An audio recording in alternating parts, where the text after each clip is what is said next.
Mon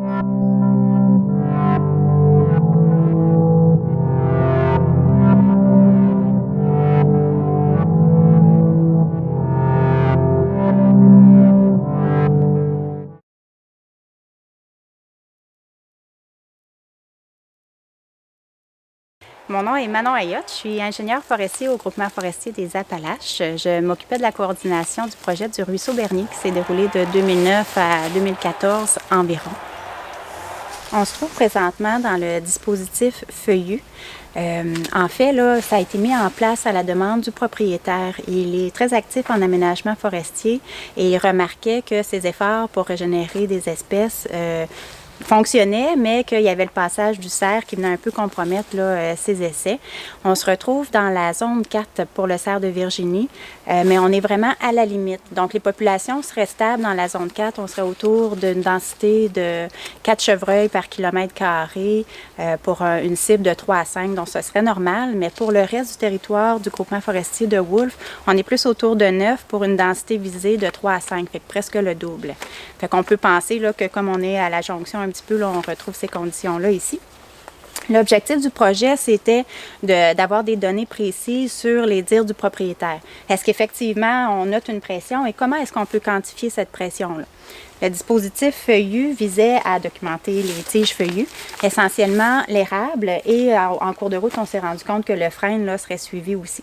À l'intérieur, ce qu'on a fait, c'est qu'on a planté 25 petits arbres d'érable à sucre.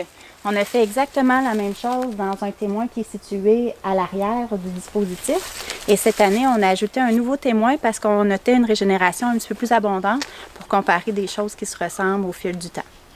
La façon dont ça fonctionne, c'est qu'on a 4 parcelles permanentes dans l'enclos, dans l'exclos enclos, et aussi dans les blocs témoins à côté. On a fait des données là, au niveau du dénombrement des semis au départ, puis finalement, comme on n'en avait pas, là, maintenant, on suit uniquement les tiges qui ont plus de 30 cm pour le feuillu sur un rayon de 1,69 m. Puis en fait, là, il s'arrêtait possiblement ici, cet arbre-là. Là. Ouais. On voit tous les anciens signes de pression, la mortalité de ces tiges-là, puis poup!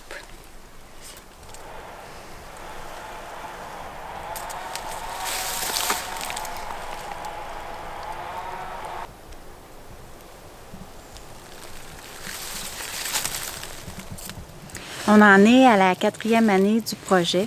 C'est certain que c'est des résultats qu'on attend sur du long terme. On peut déjà voir une différence au niveau des quantités de tiges, des hauteurs. Les prochains suivis sont prévus aux 5 ans, vraiment pour suivre l'accroissement et éventuellement d'introduire idéalement un diamètre au niveau des tiges qui sont suivies dans les parcelles. Mais on constate que, bon, on a des données qui vont appuyer notre réflexion dès maintenant, même juste au niveau visuel, là, sans regarder les chiffres. Si on regarde dans l'exclos par rapport au bloc témoin, on voit déjà une différence au niveau de la composition. Donc ici, on se retrouve dans les dispositifs résineux.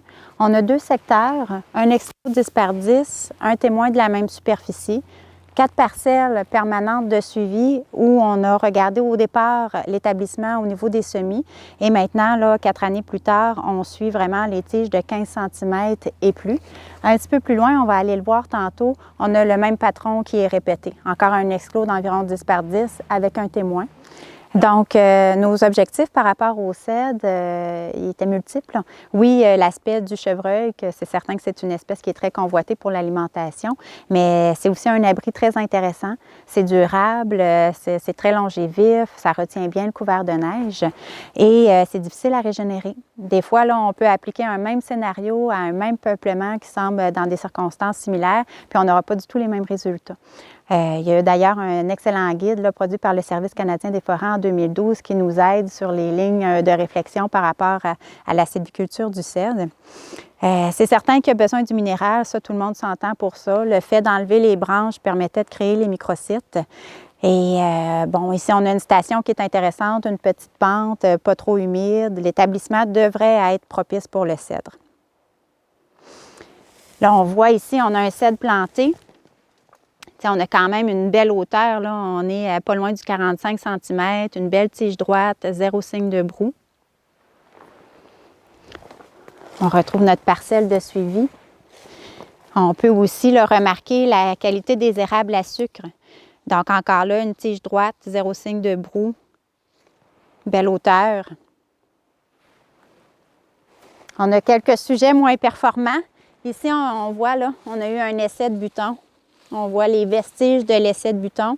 On voit que le cèdre a d'abord été brouté, possiblement par le lièvre. Une chose qu'on n'a pas pensé quand on a installé le dispositif, c'est le premier 4 pieds, peut-être de le protéger avec une broche qui aurait été un petit peu plus fine pour empêcher le lièvre de rentrer. On a perdu quelques cèdres là, en début d'année avec ça. C'est certain qu'on ne peut pas penser mettre des exclos partout en forêt. Ce ne serait pas réaliste et ce serait très coûteux. Par contre, il y a différents moyens qui peuvent être mis en place par les propriétaires s'ils ont du temps à investir puis qui sont souvent sur leur lot. Ici, là, on voit le propriétaire a introduit du chêne.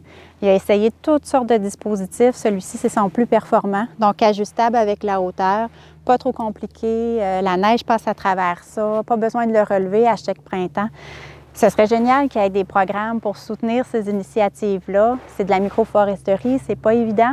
Par contre, c'est pas impossible à réaliser. Fait qu'en conseillant le propriétaire sur les bonnes façons de faire, les bons arbres à choisir, les espacements, il y a quand même de l'espoir, je pense, de garder la régénération d'intérêt pour assurer la nouvelle venue d'un peuplement ou au moins quelques semenciers par-ci par-là.